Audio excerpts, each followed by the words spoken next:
This is Professor Kim Nelson with the Jewelry Design Department at the Fashion Institute of Technology, doing another tutorial in my series of tutorials for Rhino.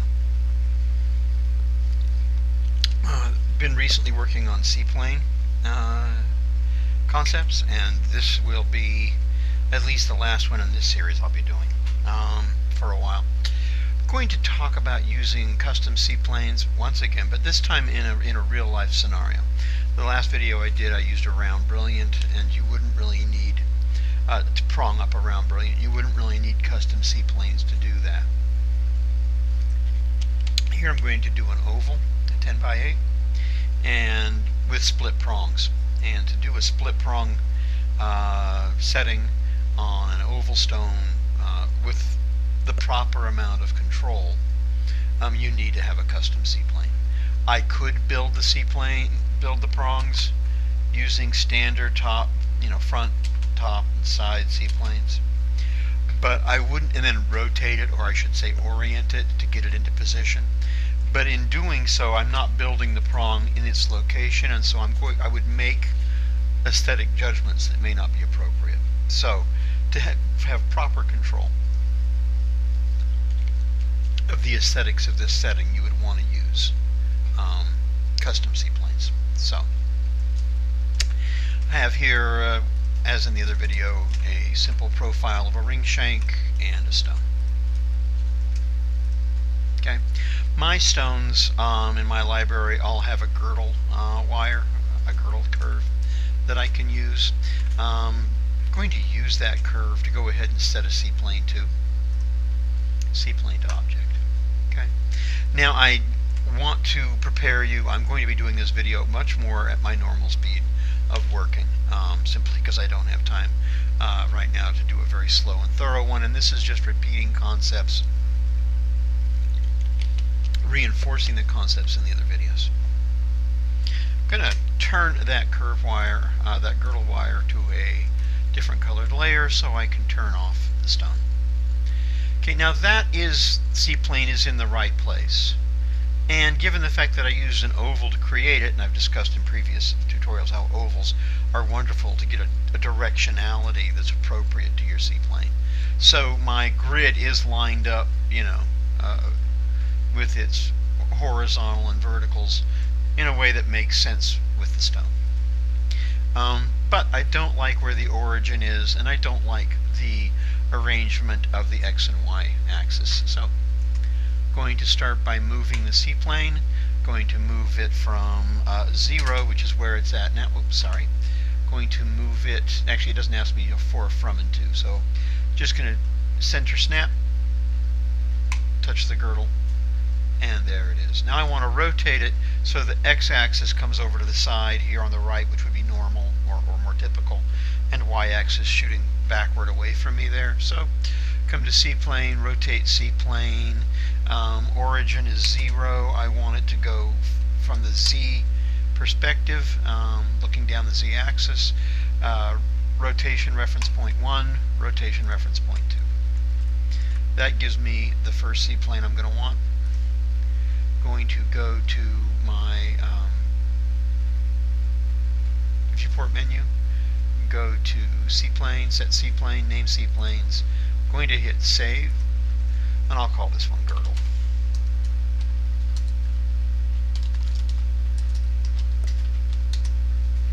Okay. I'm going to want to divide this curve up so that I can put the prongs in the right place where I want them. I'm going to come here to the point toolbar here, point tool button, pop fly out, right click to get divide curve by number of segments. This origin point is fine, this beginning point is going to work fine. I want 8 divisions, and there we go. I'd actually like to keep those all in the same layer, so I'll make sure I make my curves 2 layer active. This is the point that I want to use to orient my prongs, to place my prongs. So I'm going to draw a curve coming perpendicular from the girdle right here. Go to Curve Tools tab, go to Line Perpendicular.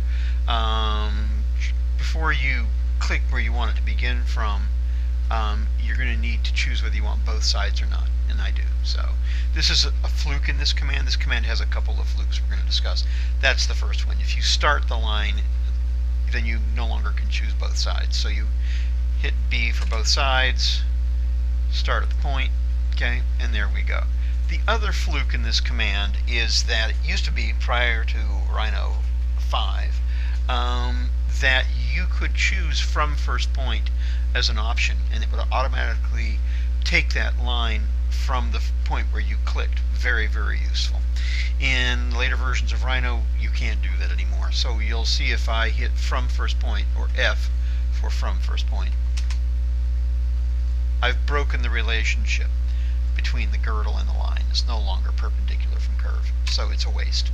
In order to make it work the way I want it to, I'm going to have an orthographic view. Okay? Normally you'd have to pick top, front, or side. One of the things to know about a C-plane and an orthographic view is that all an orthographic view is a camera assignment. All you have to do is assign the camera to be perpendicular to the active C-plane. In this case, our girdle C-plane is the active C-plane. To set the camera perpendicular, I just type the word plan, P-L-A-N. And now I have an orthographic view.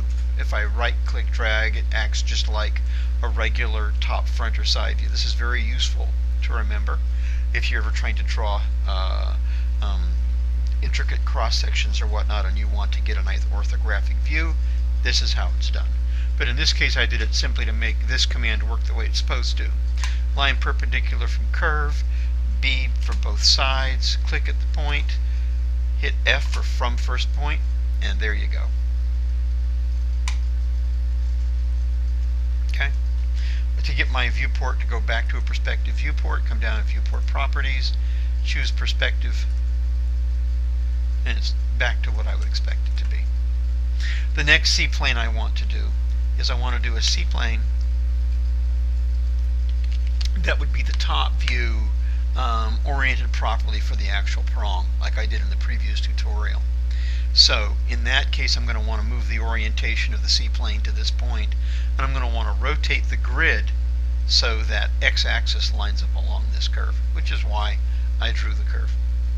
C-planes, origin, point, rotate, start from 0, because where these two these two axes lines meet is 0, 0. So type in 0 for start of rotation.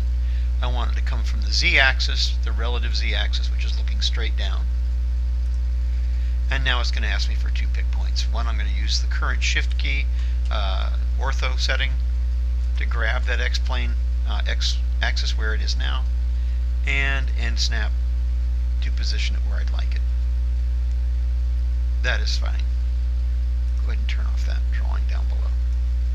Okay, I'm going to save that one. I'm going to call this oriented, for lack of a better word, top. And that's the proper orientation for the top view when I'm trying to work with my prongs. Or at least a good reference to start from. Now I want an oriented front. I want a front C-plane that is perpendicular from that one. So, or as Rhino likes to put it, vertical. So set C-plane vertical. Origin is once again 0. And I'm just going to hold shift key out to the side here. And that gives me a vertical. I'll call that oriented front. Oriented top we actually won't use a great deal, but it was helpful to create oriented front so that I could create oriented. Oriented top was good to create, so I had what I needed to easily create the vertical or oriented front C-plane. So there we have that. I want to set up a couple of guides. By the way, I'll bring in my stone again and my ring drawing, my shank profile, so you can see how these C-planes are interacting with the model so far. Turn off the drawing of the shank. I'm going to put a couple of guides in here. The thinnest prong that you can really cast up properly, and post finish is going to be about a 7/10 prong. For a stone this size, I could probably go to 7.5/10 for a split prong. So I'm going to need 2 of those. That's 1.5 millimeters. So I'm going to go to solid, sphere, center radius, pick a new layer, point, and diameter is going to be 1.5 for 2 prongs at 1.7. Going to want another one. That's the width of my prong, my split prong, but the depth of my split prong up here is going to be the 0.75, so I'm going to create a second guide sphere with a diameter of 0.75.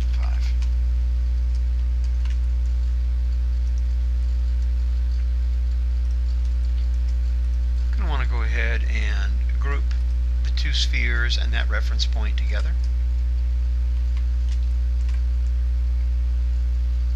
So that I can move that prong assembly into position, so those prong guides into position. So shade my viewport, turn off the red or the larger guide because it'll move along with me anyway since it's grouped, which was why I grouped it. Move this out to where it's just kissing into the girdle of the stone a little bit. That'll work out fine after it's cast, and that's good.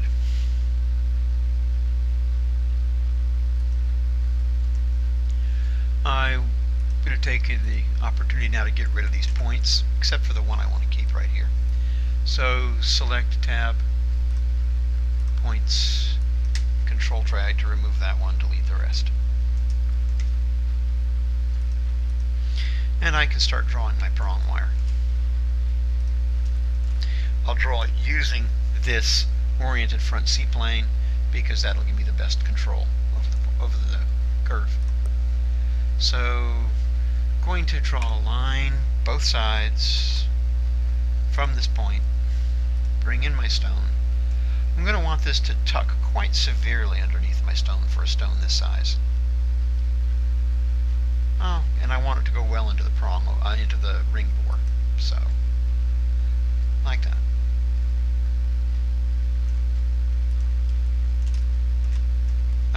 Also going to want to cut it off so that it's a 0.5 millimeter above the table here. Might go 6/10 for a stone this size. So surface tools, cutting plane, grab any of the end points on the table, pull to one side, move that up 6/10 of a millimeter, and use it to trim that prong wire. Put it on a hidden layer for right now. I'm going to turn on the points here on this curve. I want to rebuild it. My favorite prong wire curve, as you've heard from the other videos, is 3/4, 4 points on a 3rd degree curve. Turn on the points and adjust this curve so it's nicely bowed.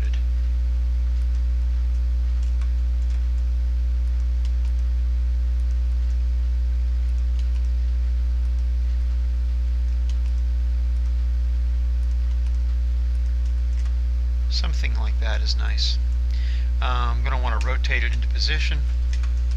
So, as per the previous videos, circle center radius to create a guide that mimics what a rotation is going to look like in this C-plane, and grab a hold of that point. Activate intersect object snap because I'm going to need it here in just a minute. Transform, rotate, end snap, intersect snap, point. That rotates that prong directly into position. Bring this back, trim off what's left of that wire. The rotation left it a little too long. I can delete that cutting plane now and turn that back off. I do not need that any longer. I don't need this any longer, that curve. And I'm going to go ahead and put the girdle curve back on the same layer as the stone.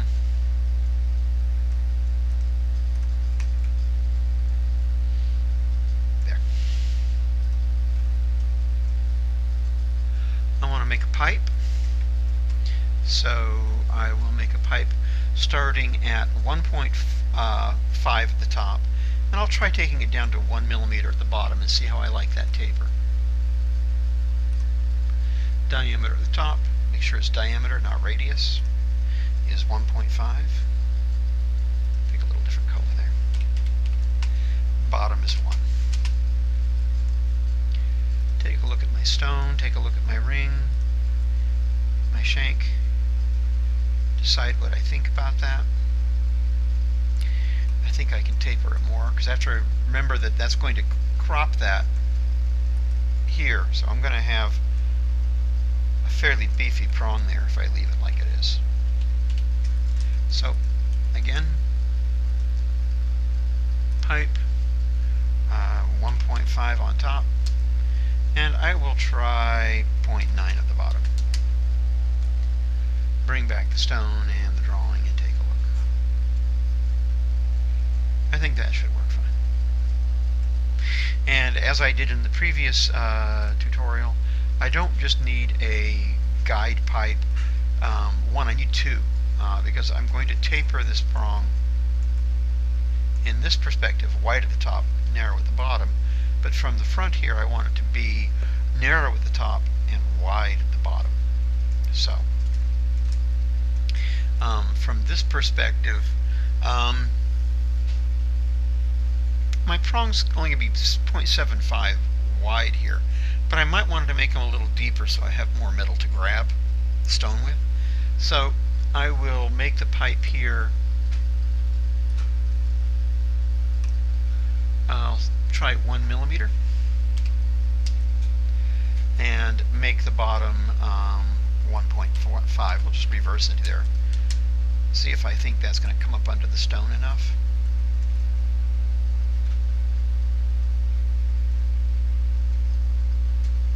See, I think that's a little severe. What do I think about it on top? I like it on top. So, do it again. Pipe at the top, diameter is 1. At the bottom, it's 1.4. I like that better. Okay. Now, since I built these prongs using these, I should say, these maquettes of the prong, using proper C-planes, properly oriented C-planes, I'm going to have nice caps on this pipe that'll work appropriately with what I'm trying to do. So I'm going to do a top cross section.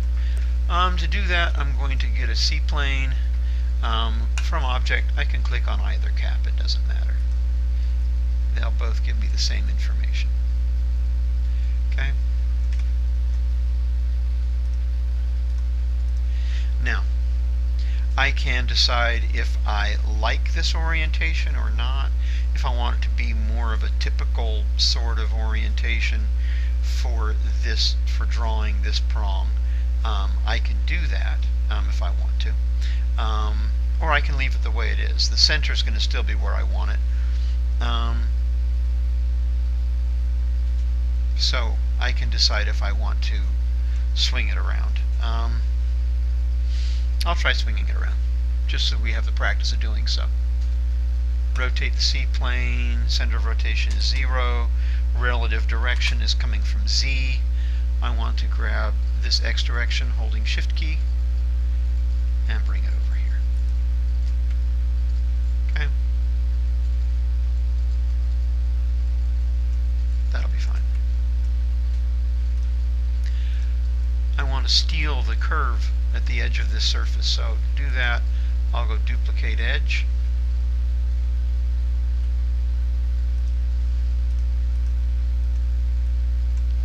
And I'm going to want the larger maquette outline as well.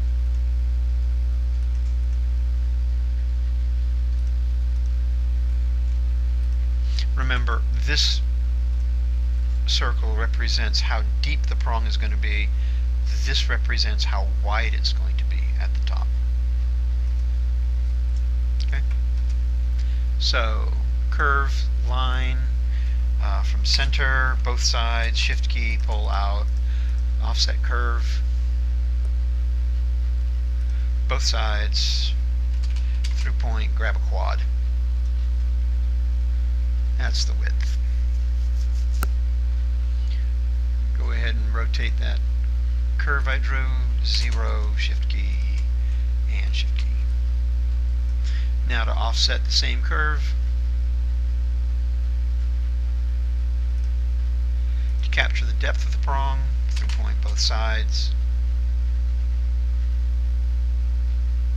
like so. Okay.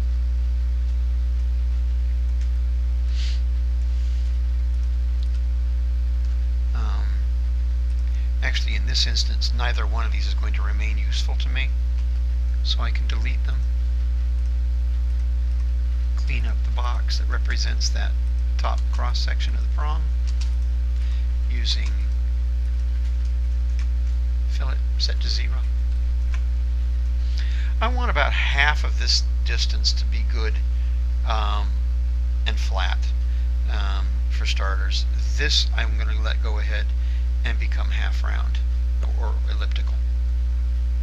So ellipse diameter, intersect snap, here, here, and then mid snap.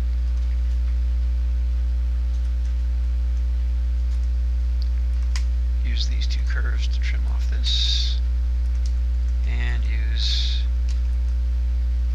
the elliptical curve to trim off those. Top cross section for starters. Going to save this C-plane. Prong top.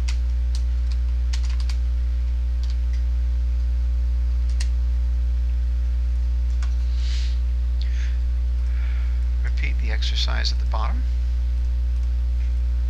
Once again, I can click on either of those caps for my C-plane object.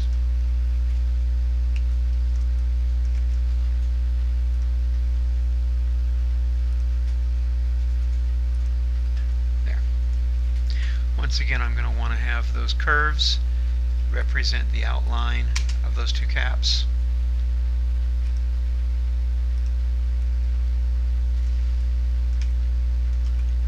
And if I want to orient or rotate that C-plane so it makes sense in relationship to the other, I can easily do that. Rotate start of axis 0, starting from the Z perspective. Shift click, rotate. Go ahead and save that while I'm here. Prong bottom.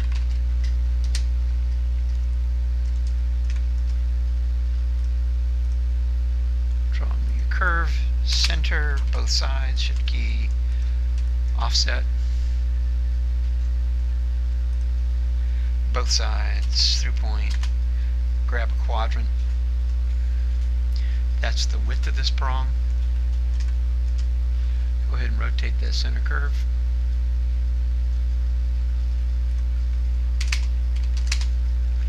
And offset, through point, both sides, giving me the depth of the prong.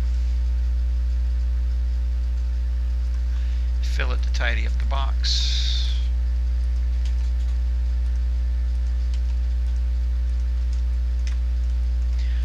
Going to go ahead and move this cap outline from the smaller maquette at the bottom back to the back edge of the prong, because I can just use that to create my cross section. Trim, trim, delete, delete, join.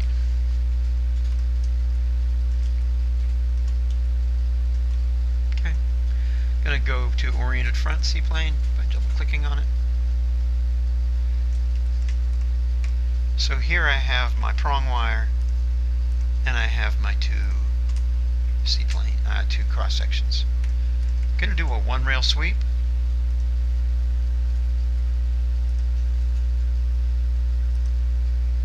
Rail, section, section. Make sure that the seam lines up at a corner.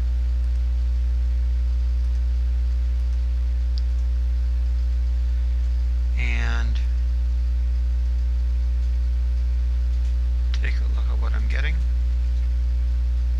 I think that's good. Okay. So there's the basic body of the prong.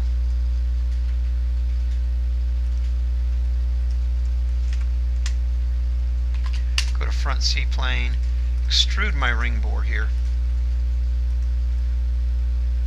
just to give me a reference of how that's looking.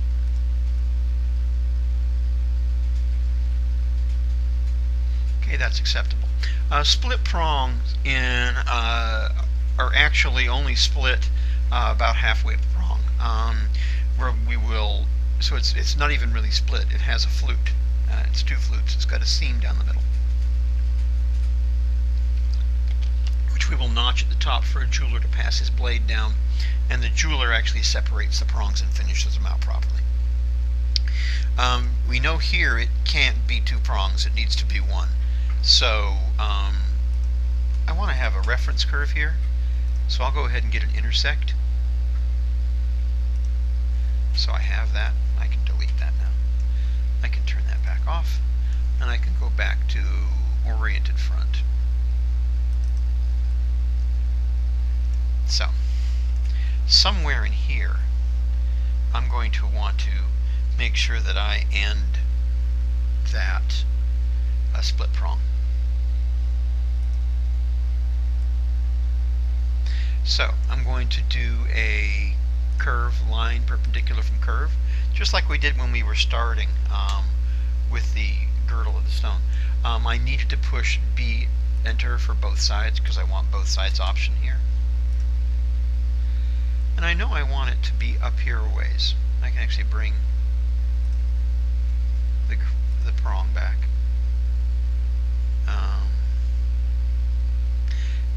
You really want to make sure that you have a good split happening where the under bezel ends up resting on your stone, and that's going to end up being about a third of the way down. So that's actually a little bit close to the under bezel, I think. I'm going to go down a little bit. Line perpendicular, B for both sides option. Drag it out and come down a little bit. I think that's a safer bet.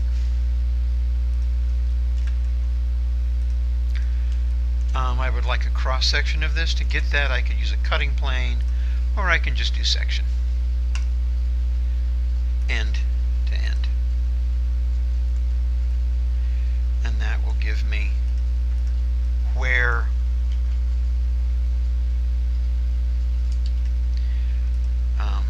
that becomes a split prong. Okay. So now I'm going to go back and redraw. Actually, it'd be useful to split this right now, to have the bottom of this prong separate from the top. So I am going to go ahead and get a cutting plane. Surface Tools, cutting plane, because I have the oriented front C-plane active, it will go exactly where I want it to.